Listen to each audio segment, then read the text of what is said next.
Hello, writer readers. This is Mrs. Laverty. It's Friday, so you know what that means. It's time for First Page Friday, Friday, Friday. Our book for today is called The Boy in the Striped Pajamas by John Boyle. A lot of the 6th grade classes are reading this book, and the beginning is absolutely wonderful. Chapter 1, Bruno makes a discovery. One afternoon when Bruno came home from school, he was surprised to find Maria, the family's maid, who always kept her head bowed and never looked up from the carpet, standing in his bedroom, pulling all of his belongings out of the wardrobe and packing them into 4 large wooden crates, even the things he'd hidden at the back that belonged to him and were no one else's business. "What are you doing?" he asked in as polite a tone as he could muster, for although he wasn't happy to come home and find someone going through his possessions, his mother has always told him he was to treat Maria with respect and not just imitate the way father spoke to her. "You take your hands off my things." Maria shook her head and pointed toward the staircase behind him, where Bruno's mother had just appeared. She was a tall woman with long red hair that she bundled into a sort of net behind her head. She was twisting her hands together as if there was something she didn't want to say, something she didn't want to have to believe. "Mother," said Bruno, marching toward her, "what's going on? Why is Maria going through my things?" "She's packing them, dear," explained Mother. "Packing them?" he asked, running quickly through the events of the previous few days to consider whether he had been particularly naughty or had used those words out loud that he wasn't allowed to use and was being sent away because of it. He couldn't think of anything, though. In fact, over the last few days, he had behaved in a perfectly decent manner to everyone, and he couldn't remember causing any chaos at all. "Why?" he asked. "What have I done?" Mother had walked into her own bedroom by then, but Lars, the butler, was in there packing her things too. She sighed, threw her hands into the air in frustration before marching back to the staircase, followed by Bruno, who wasn't going to let the matter drop without an explanation. "Mother, what's going on? Are we moving?" "Come downstairs with me," said Mother, leading the way towards the large dining room where the Fury had been to dinner the week before. "We'll talk down there." Bruno ran downstairs and even passed her out on the staircase so that he was waiting in the dining room when she arrived. He looked at her without saying anything for a moment and thought to himself that she couldn't have applied her makeup correctly that morning because the rims of her eyes were more red than usual, like his own after he'd been causing chaos and got into trouble and ended up crying. "Now, you don't have to worry, Bruno," said Mother, sitting down in a chair where the beautiful blonde woman who had come to dinner with the Fury had sat and waved at him when his father closed the doors. "In fact, if anything, it's going to be a great adventure." "What is it?" he asked. "Am I being sent away?" "No, not just you," she said, looking as if she might smile for a moment, but thinking better of it. "We all are. Your father and I, Gretel and you, all 4 of us." Bruno thought about this and frowned. He wasn't particularly bothered if Gretel was being sent away because she was a hopeless cause and caused nothing but trouble for him. But it seemed a little unfair that they all had to go with her. "But where? Where are we going exactly? Why can't we stay here?" "It's your father's job," said Mother. "You know how important he is, don't you?" "Well, yes, of course," said Bruno, because there was always so many visitors in the house, men in fantastic uniforms, women with typewriters that he had to keep his mucky hands off of. And they were always very polite to Father and told each other that he was a man to watch and that the Fury had big things in mind for him. "Well, sometimes when someone is very important," continued Mother, "the man who employs him asks him to go somewhere else because there's a very special job that needs doing there? What kind of job? Asked Bruno, because he was honest with himself, which he always tried to be. He wasn't entirely sure what fathers did. If you want to know where Bruno, Gretel, his mother and father are being sent, and what that very special job is for Bruno's father, you need to find a copy of The Boy in the Striped Pajamas.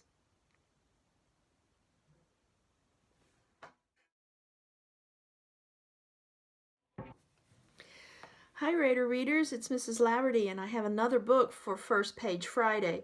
This book is called Clementine by Sarah Pennypacker. This is a book you might want to share with your younger brothers and sisters. It's funny. If you like Junie B. Jones, you're going to love Clementine. This is the first book in a series.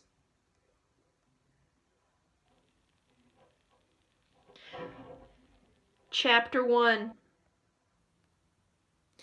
I have had a not so good a week. Well, Monday was a pretty good day, if you don't count Hamburger's surprise at lunch and Margaret's mother coming to get her, or the stuff that happened in the principal's office when I got sent there to explain that Margaret's hair was not my fault, and besides, she looks okay without it. But I couldn't, because Principal Rice was gone, trying to calm down Margaret's mother. Someone should tell you not to answer the phone in the principal's office, if that's a rule. Okay, fine. Monday was not so good of a day, which was a surprise, because it started off with 2 lucky signs which fooled me. First, there was exactly enough banana slices in my cereal, 1 for every spoonful.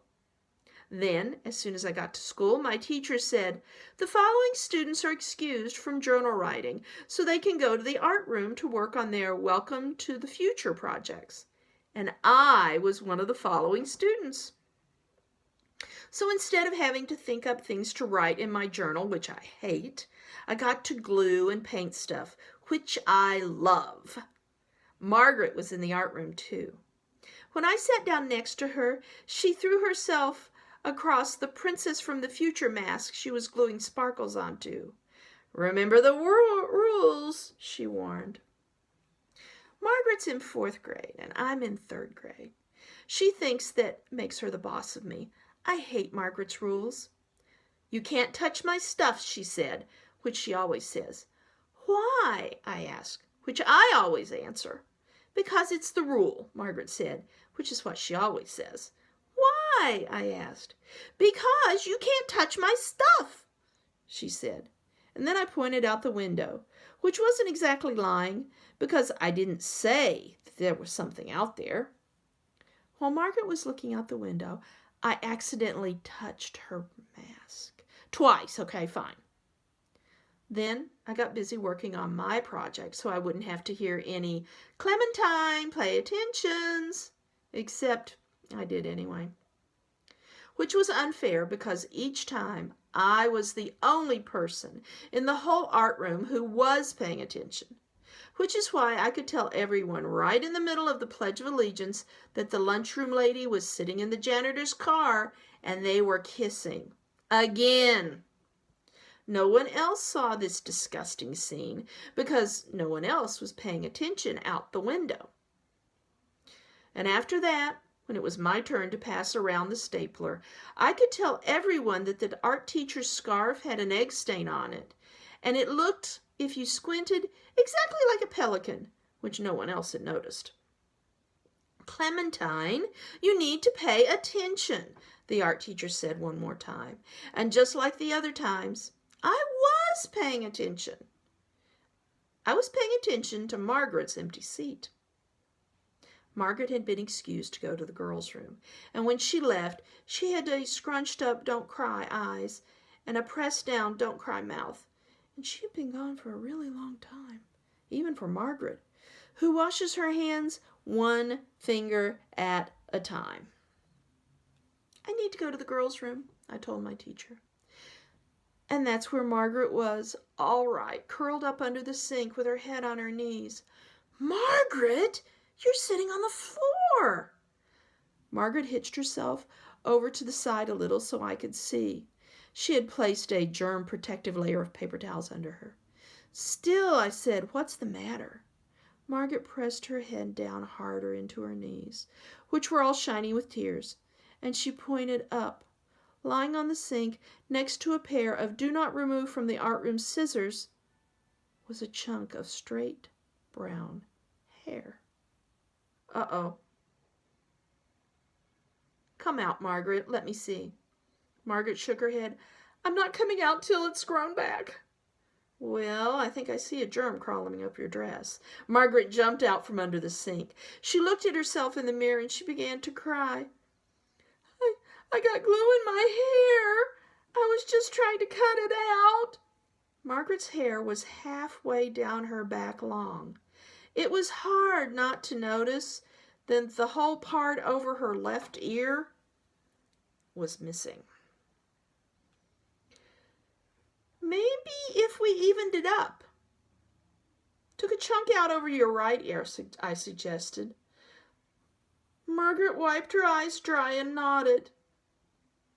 And then